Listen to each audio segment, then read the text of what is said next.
Hello friends, welcome back to my channel Learn Smart Coding. This is Karthik. Thanks for joining with me today.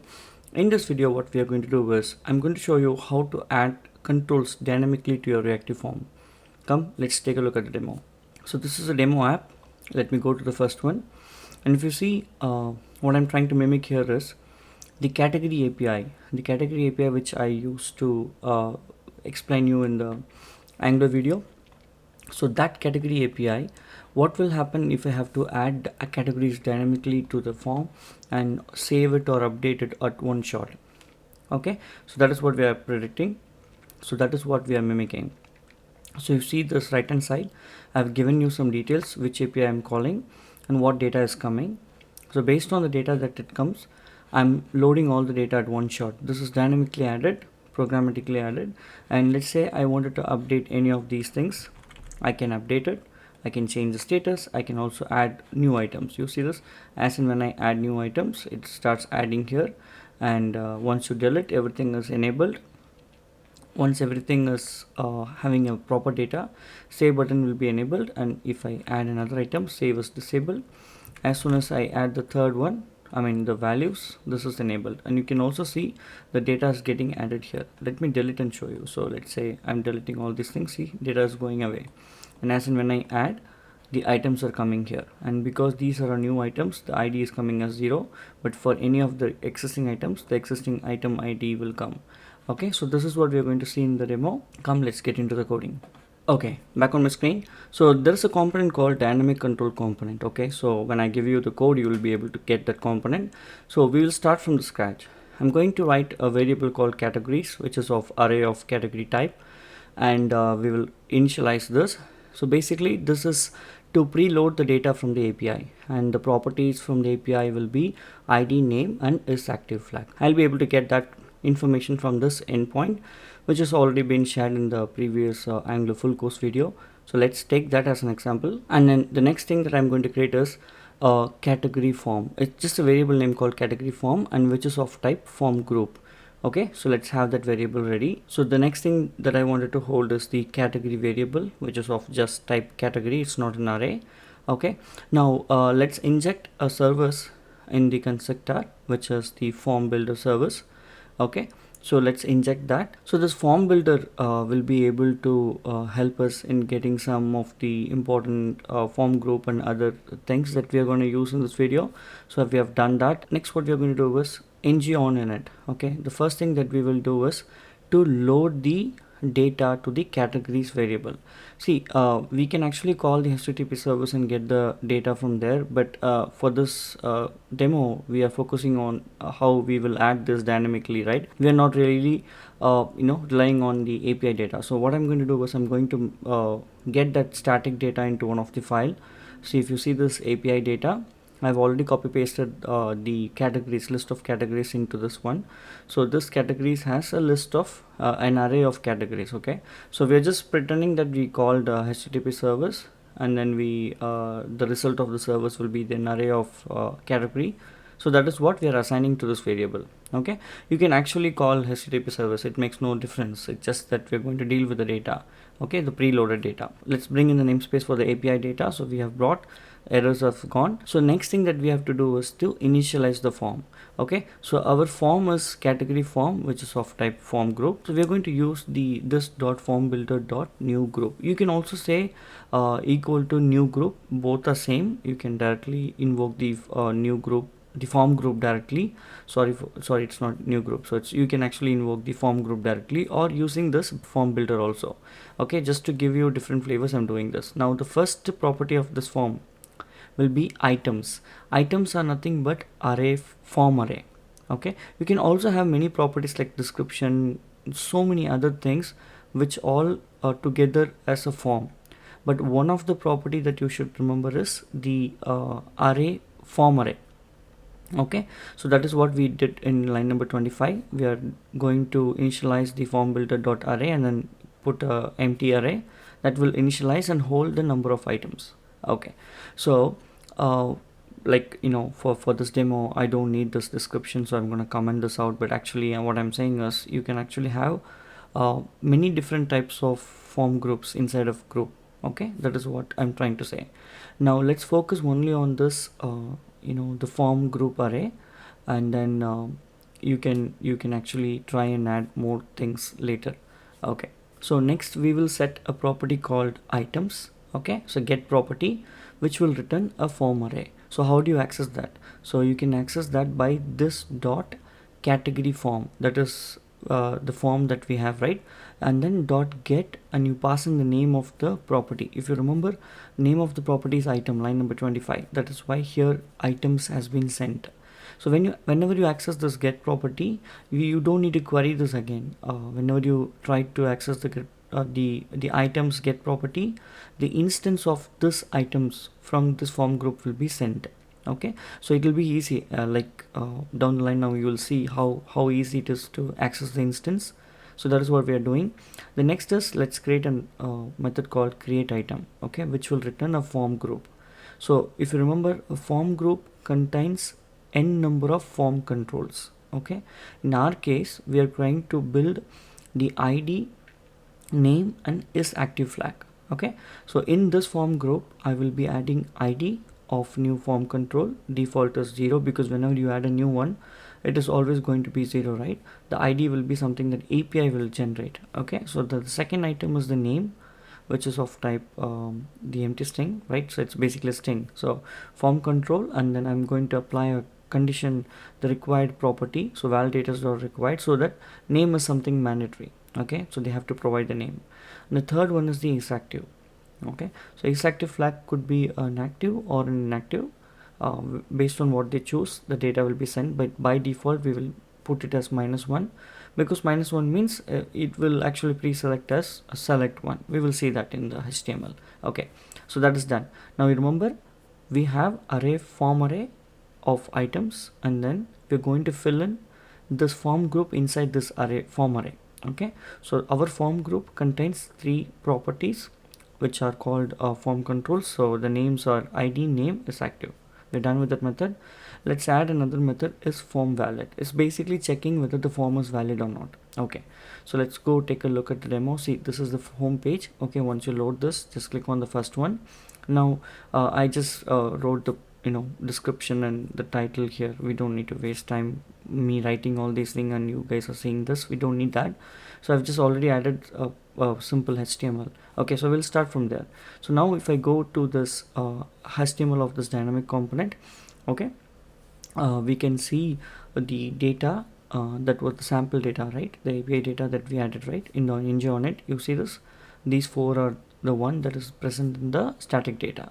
So we're going to load these 4 data only to the UI. Actually you can go here and click on this get all. You can actually copy paste this, all the 9 or 10 whichever item is there, or you can add your own items if you want more to be shown. So if I come here and replace this, this categories will have such a big list. So the next thing is to build the form. So what I'm going to do is I'm going to create a form tag. Okay, so like I said, it's going to be starting. So form tag, I will add a class just to bring up the nice UI, and then let's add 2 things. Okay, the first the attribute that we need to include is the form group. Our form group is category form, right? That's the variable, so we are adding that.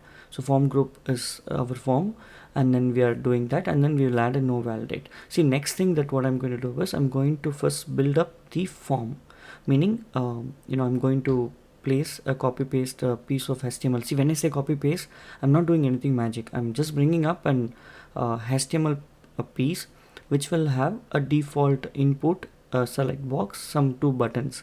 Okay, I'll show you this in the UI. You see this label, text box, select box. Okay, that's it. This is the simplest form that I have bought. Now without wasting time, I will show you how to embed or integrate the reactive forms into the simple form, the HTML form. Okay, and then dynamically add the controls one by one. Okay, so that is what we are going to see. So it's time to integrate with our reactive forms. Come, let's do that next. So what I have to do is, you need to add the form group in the top, which is we have added in the form. The next one is the form array name. Okay, so our control itself is an array, right? So that's why we are giving the form array names equal to items Okay, that is what we are giving into this div tag. Okay, the entire div tag has to be repeated because that is what we are trying to do. So let's loop it through the ng for with items.control. See, items is the get element get method, right? It's a get property basically. So you're getting the instance and then you're looping through the controls. The next thing is you need to give a name for the form group name. So line number 15 form group name, let's do an index of I, and I will hold 0 1 2 3 all those items. Okay, and then each one will have a list of that set id name and the is active. Okay, so now we have three properties, right? So those three properties has to go under the name called form control name. So the form control name is the one that we have to give it for our input. So now we will give the name id and is active to the form control name, exactly what we did in reactive forms, right? Right now everything is same. The only difference in this dynamic thing is how you will add this form array. Okay, so we have done that now. So we have set up whichever is required in the HTML side. Let's add a method called validate field. We need to see whether the field means our input property, our input text box or a select box. Okay, we're trying to see whether it is valid or not. So we will write a method called validate field which will accept an item of any. It's going to see whether it is valid and if it is not valid and if it is dirty or touched. Okay, so then that will give us a boolean variable, true or false. Okay, so what we are going to do is we're going to invoke that method into our input text box. Okay, so we will add a class called class dot as error. Has error is the CSS class. This is called class binding. So when this returns a true, has error class will be added automatically. Whenever the validate field is returning a false, the class has error will be removed from the DOM. Okay, that is what we are doing. Now if this condition satisfies, we will show a help box, like you see the line number 23 and 24, that will basically show category name is required if they don't provide a name. Okay, so that's the idea. Now because we have integrated this properly, we haven't done any pre-load of data. Basically the 4 or 5 data that is there in the categories, right? We have not added that into our form. Our form is having currently empty array. It doesn't have even one single item. So the next thing that we need to do is when we fetch the data from the API, okay, we need to start loading one by one so that we can build the form whatever data we have, and then we can also give a provision for user to add more data. So let's write a method called populate existing data. Okay, that's a function. I'm refactoring it and got that piece of code. So now what we are going to do is we're going to loop through the categories. Categories is what?